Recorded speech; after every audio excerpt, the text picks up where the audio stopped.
So this is our first video about the beautiful landscape of Slovakia and its problems with cadastral office and with land and ownership and deeds.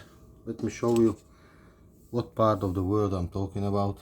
Look, this is a beautiful setup. You got mountains, you got the river running down there.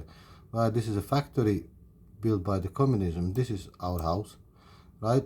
We lived peacefully for 45 years, and then these people from fictive or just imaginary factory is starting to use the communist past to turn it against us as a family, because I was I was court sentenced to pay money for a defamation suit, which is, I can prove, never happened. I've never been at that court. They just told I'm guilty.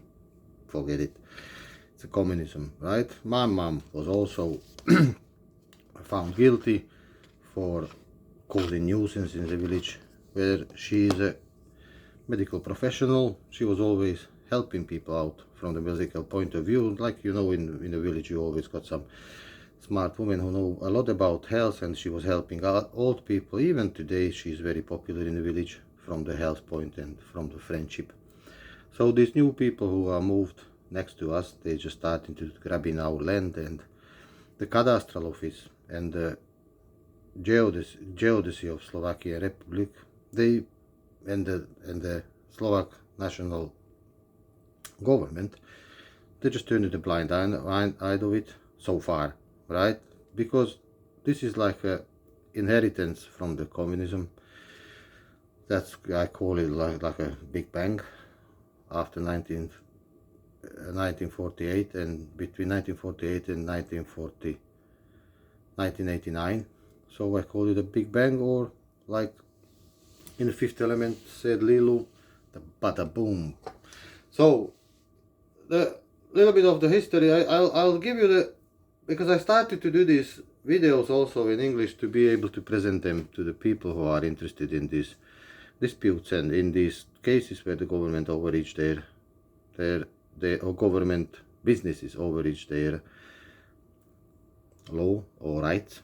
This happened in Britain with some. I've seen some video when the railway was trying to steal the land from the former owners, and then you have to pull out the old cadastral maps, and then it showed everything how it was done.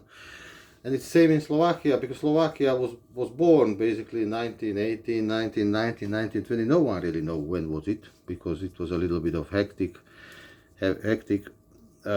time between end of the First World War and the Trianon Agreement. So it was a little bit of problematic time. But let's not from 1920. So the capitalist Czechoslovakia, right, happened to start to be from 1920, let's put it that way, right? So the Czechs and the Slovak got their own land, and the problem was there was too many Hungarians here. So they took a lot of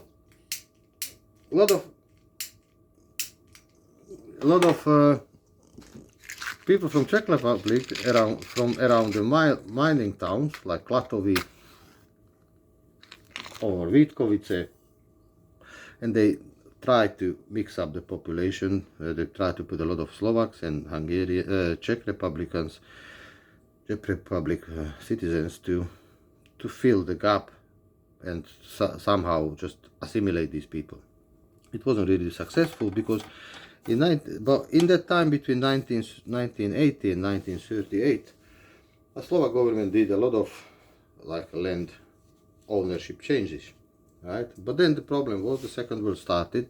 The Hungarian joined the fascist Germany with Horthy, and then they moved back to our place in 1938. And with 1938 came the old nobility like Andrassy, and they finished their job what they started in between 1918 or 1920. That means it was just some sort of interlude between 1920 and 1938. And then the Hungarians came back and they stepped on it big style, because this is like a big mining area. It's a lot of coal mine, and iron mine and copper mine and silver and gold mine was around. That means it was very valuable land even for the Turkish people, for the Ottomans when they came here in 15th and 16th century, when they been here almost 100 years. They didn't came here to visit us, they came for the goods of the land. So between 1938 and 1945, which was still a capitalistic state here, it was still private land ownership and private factory ownership. Everything was Kushti, Hanki and Dori.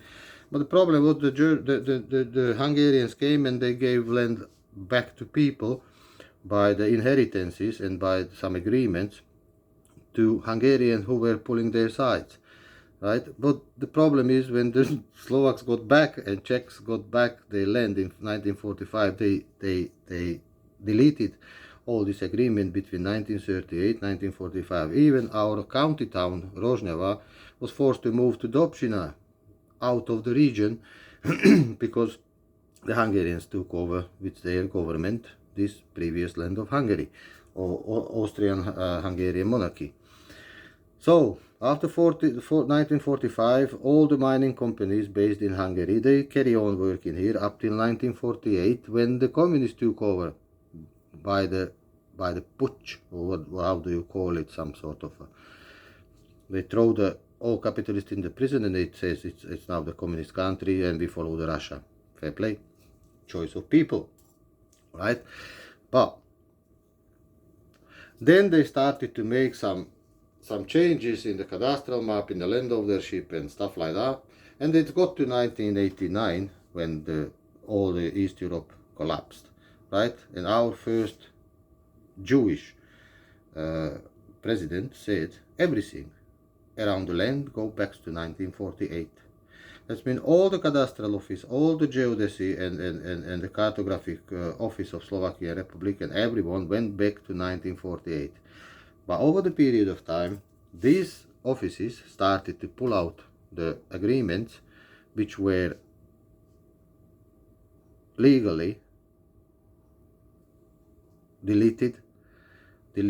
Nothing what happened between 1948 and 1989 related to land is not a valuable decision. It was all deleted. So if you're going to buy a land, which I strongly recommend you to buy a land in Slovakia, because this is a beautiful country and they are beautiful people, right? One by one, not like a community, because like a community they rip your head off if you ask for your own, but one by one they are very nice people, right? They are very nice people until you're not going to dispute about the land. Up till that point they are very beautiful, very welcoming, very hospitable people. So I recommend you strongly to buy a property in Slovakia, but I strongly recommend you to open your deed, and if you see anything which is in your deed related to inheritance or the decision of the national government or the decision of some office, or like a state office, like a cadastral or land office, just go dig deeper and go back to 1948, and you only talk to that person who was the landowner, what you want to buy, or the property owner which you want to buy at the time before 1948. Otherwise, you are locked. You will be chasing your tail around in an office, and someone would take that land what you buy in Slovakia off you or away from you based on 1948. You cannot rely on any document, any written agreement, any inheritance, anything which was issued between 1948 and 1989. So, and these people, even today in the cadastral office and the office which is issuing these deeds, they still bringing and throwing to your face some communist papers which were considered to be illegal by this same government. So the point is, if you wanna buy this property, our property, right, you need to go back to 1948 and you need to ask the owner, can you produce paperwork who was the owner of this land in 1948? And if he produced, then you got two ways of doing it. You could open the inheritance, which the communists made legal, that someone inherited this land after 1948 based on communist decision, and then you attack, and then you return that land back to the ownership to 1948, and you find that owner, and you who legally is the the siblings or next in kin, or whatever, however you call it, after that person, because in 1948 all the land was written on one person, and then that person got only one next of kin who legally owe this land. Anything between 1948 and 1989 is not. If you push it to the highest court, they will throw it into the bin. All these decisions around the water board, around the council, around the township or whatever, everything is illegal. They cannot throw into your face any paper between 48 and 89. So, and the problem is that even today you go to the cadastral office and they pull against your legal document from 1984, which proves your inheritance, that it was an other decision made in 1965 or 72, which is absolutely irrelevant, right? It's the same like in Great Britain and America. For 30 years who took over the government, the communist. After closing the communist, all the decisions would be wiped out completely. But in Slovakia, not in Czech Republic, because Czech Republic dealt with their land how they supposed to do. They went back to 1948. But the Slovakia then separated in 1993 from Czech Republic, and they went their own way. And in Slovakia and Bulgaria, it's only one law in Europe where the land and the building is separated. You got different ownership for land and different ownership for a building. That means both these need to be written in a different deeds, right? That means we got a deed for house on 122 and 28, and we got a land on 922, 925. So it's not the same situation. That means you have to make sure if you buy a land, then you need to make a disclosure in a written agreement, which you only could sign on the front of notarius, or the public person who approved the legal sales. He need to write the document in a manner that you buying a land, and on that land is a building, and you got also right to sell that building. Because if it was the mining communities, there were buildings which were built by those mining companies, and these mining companies were nationalized. So the buildings were staying below the land. That means the land, it's even today belongs to state, to Slovakian Republic, but the buildings belongs to some German company who bought this mining company in Hungary, the Ost KFT. And then we come to the situation where the old nobility, like Graf Andrassy, they're trying to pull back the process of land ownership, or make the land law clear, because they still from behind pulling their strings. They have like non-governmental organization, the people who used to be like a bishop. The bishop used to be from this village, right? And Andrassy used to live in this village. It was his own. It was his own private land. He changed the names of the villages, and now Andrassy. Now he's called. Oh, I forgot that name. Some Italian, Luxembourgian nobility people who when Andrassy was pushed away from here, he married a Italian woman, because Italy was on the west part of the west, and then he was able to still keep up with these properties here, because he wasn't like Hungarian, he was like a German. And it's pretty obvious, because these people were always attached. It's never, the land law never came from their own heads. They always copied the British, the American, and the Western law, because the Western law and the British and American comes from the Bible, and there is the common link. That means if you want to buy land in Slovakia, go back, push your seller to go back in 1948 and make him prove that he is a legal owner before 1948. Otherwise, if that person sells your property, 10 years later come some Jew or Hungarian or German and he says, no. What you been presenting for buying the property is a communistic agreement. That was wiped out in Slovakia. So be careful. If any of your developers or someone who want to buy a property in Slovakia from Germany or wherever, or America, because I strongly suggest you, it is a beautiful land, right? But make sure you go back to before 1948, and you only communicate to people who are legally got their inheritance after 1989, not before 1989, because a lot of people falsely got their inheritance during the communists by the personal connection and attachment, but that's not enough. If the land was stolen in 1948, it was given back in 1989 to the legal owner. And if it was given to anyone else or partially separated and give it to different people, this all is retraceable.